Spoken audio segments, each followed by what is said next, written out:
up and say a few words related to the archival dimension of this.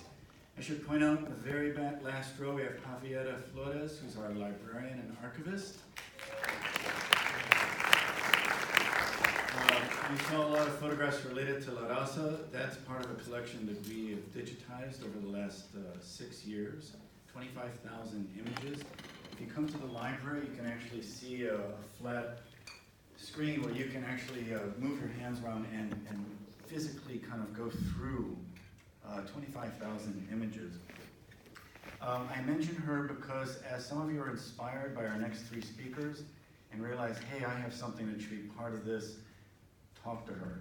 We're always looking to bring in more material to round out the history and the archival materials that are available for students, for scholars, for filmmakers, for writers, to kind of mine the history. The first person I'd like to ask to come up is Ricardo Lopez, and he'll explain kind of his contribution. Hope I didn't catch you off guard there.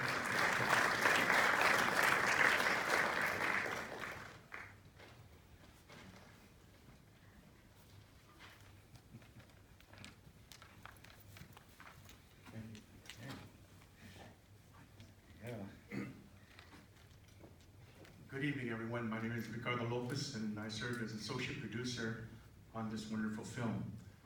I'm honored to be here this evening and to see familiar faces, and I'm honored to be in the presence of Socorro's family here with us this evening. Quickly, this evening, I'm more than happy to donate 2 video master tapes of Oscar Costa and the event that took place, the Flor de Canto that you saw in the film. These master tapes are special, but I'm a firm believer, as all of us involved in the film, and the making of the rise and fall of the brown buffalo, is that all information is education, and it belongs in the halls of education. And I'm more than happy to donate these 2 videos, these 2 master tapes to the archives of the UCLA. And I'm happy to do so. And once again, I'm happy to be here with you this evening watching the rise and fall of the brown buffalo.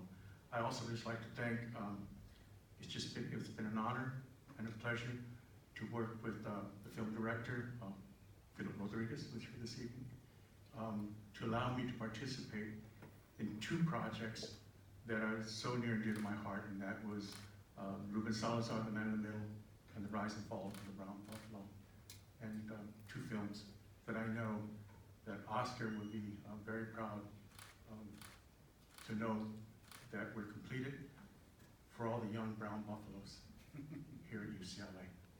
Thank you.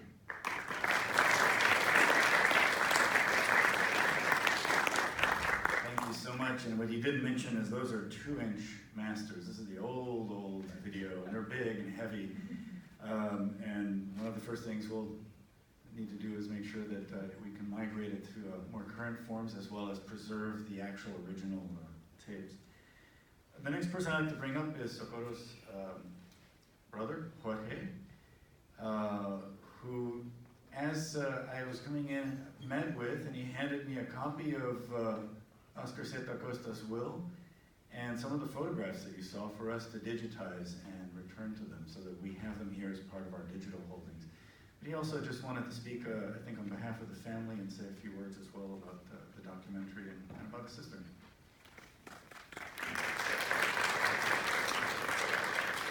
The fact that this whole family is Bruins. Thank you very much, John. When I was first contacted by Philip and Allison in 2016, I told them that I had one interest that would put me on board with the project, and that was that I wanted to be certain that Socorro found a place and a voice in the documentary. I want to begin by thanking them, both Allison and Philip, for giving Socorro that voice that I believed that she very much deserved in the documentary. We I'm happy to say, a UCLA family. I arrived here in 1965, was followed by my sister Leticia, then my brother Hector, and then we were happily joined by Socorro. When Socorro arrived at UCLA, I can tell you that those were probably the happiest years of her life. She took on to the dancing with the folklorico of UCLA with a passion, as we also had. But for her, it was a real passion, and she took it to a completely different level. But Socorro was also torn by another passion, and that was her commitment to the Mexican-American community, to the Chicano movement, and to what came following the infamous or famous walkouts of 1968. She became involved with community organizations. Socorro was very well connected with everyone. She knew all the editors of La Raza magazine, Consafos. She was well connected with the legal community because she was a paralegal and had worked with a number of attorneys. It was under these circumstances that she met Oscar. And as is depicted accurately in the documentary, when Oscar first arrived, quite honestly, nobody knew who he was. In fact, he was kind of seen with some suspicion. And that meeting with Socorro changed everything, as for him, as well as for her. She opened the doors for him and introduced him to the legal community, became his personal paralegal. She put him in contact with attorneys that actually were the shadow writers during the trial. But the one thing that I know Socorro regretted very much was that she was not able to complete her studies at UCLA and become the fourth one in her family to graduate. But in that regard, we're very thankful to the co-sponsors of today's event, and in particular to the Chicano Research Study Center, because I know that she has finally found the home in which she will be very, very happy and cannot be celebrated as a complete UCLA family. Thank you very much for coming.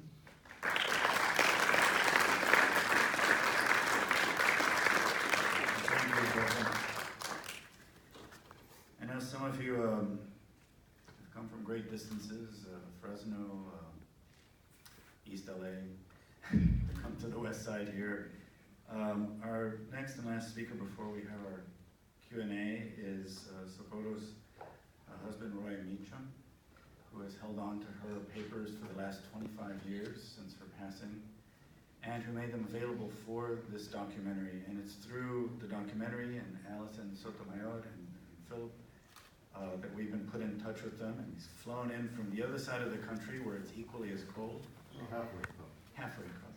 And we're just delighted to have him here visiting and to have Socorro's family here with us. And we'd love for you to say a few words, and then I've got a surprise for you as well. But you are here on the occasion of donating those papers to the Chicano Studies Research Center Library. They will be named after her.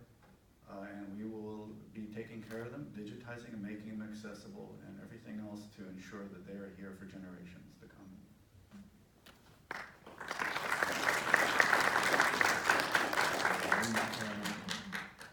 I'm the man that was lucky enough to meet Socorro. It was either the summer of '79 or '80, and a year and a half later we were married. From the moment we left, we were pretty much a couple, and I believe the marriage was inevitable. And what I have done is she had a lot of material that had to do with her life with Oscar, and I was the pack rat who kind of put it all in one location and have been trying to find a home for it ever since. And so it was a real pleasure when Allison contacted me, and then when Philip and her produced the film, and then when Allison was able to find this UCLA home to archive these materials, because they don't belong in a closet in Tennessee, they belong at academia. Thank you. So we wanted to mark this occasion and to, in some ways, signal how special it is for us to be able to play this role as the stewards and the guardians of the papers, and as well as the other materials that have been donated tonight. But we wanted to give to you something that our staff person Rebecca bravely kind of put together and went and got from the County of Los Angeles. It's a commendation to Roy A. Meacham for the donation of the Socorro Aguiñiga papers to the UCLA Chicano Studies Research Center in recognition of dedicated service to the affairs of the community and for the civic pride demonstrated by numerous contributions for the benefit of all residents of Los Angeles County. And it's signed by Sheila Kuehl, the supervisor for the 3rd District.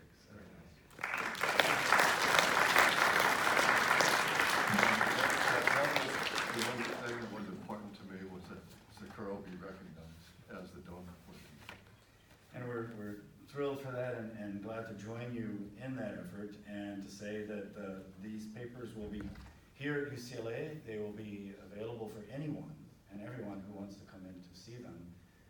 But they'll also be on the Online Archive of California, which is an online platform for the major collections in the state, so that anyone around the world can access it and get a sense of what is in the collection, and then they can contact Javier. So thank you.